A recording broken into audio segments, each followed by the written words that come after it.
The book I have chosen is Last Stop on Market Street. The author is Matt de la Pena. The illustrator is Christian Robinson. It is published by G.P. Putnam Sons. The copyright date's 2015. It is a picture book, contemporary realistic fiction, and cultural diversity are the genres. The number of pages are 29. The grade level is pre-K to grade 2.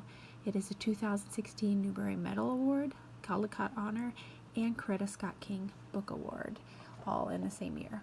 The main characters in the book are CJ and his Nana. CJ is a young boy, and as they're leaving church, they always go to the same place after church, and they really never say where it is until the very end.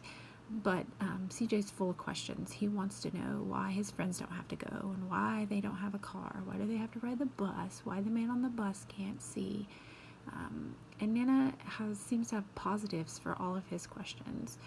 She said that if they didn't get to ride the bus, he wouldn't get to see the bus driver's magic tricks, and that she felt sorry for his friends because they couldn't go where they went every Sunday, and that she convinced him that some people don't see with their eyes, that they see with their ears, and he was listening to a musician on the bus, so CJ decided to close his eyes and listen to the music, and then he saw things in his head as he was listening to this music, beautiful things.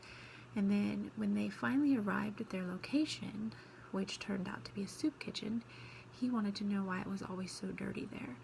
And Grandma, or Nana, convinced him that, sometimes you have to look for the beauty in something. And as they walked into the soup kitchen, there was a rainbow in the sky. So even though it was dirty and it was ugly, there was still something beautiful. And I think that is one of the themes in the story, that beauty is in the eye of the beholder, and that it can be found anywhere, that you just have to open your eyes and see.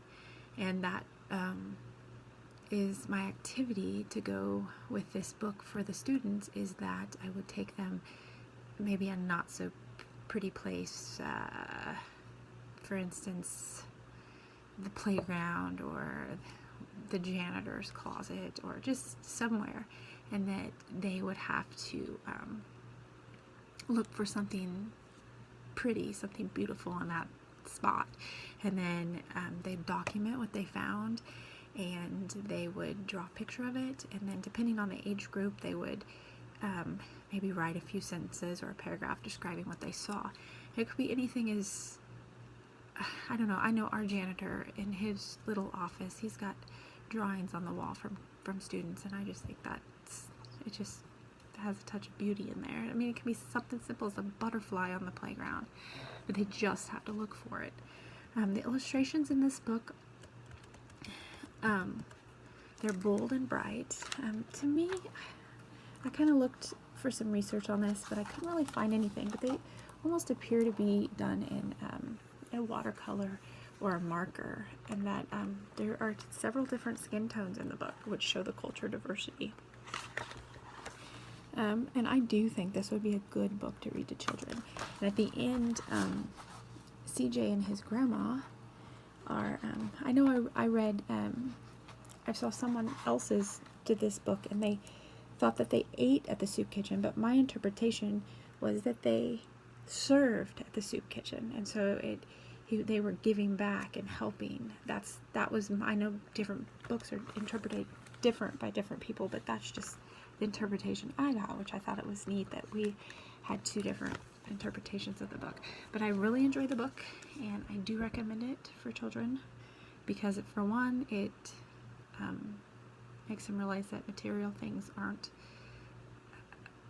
as important as the relationships with people that you have.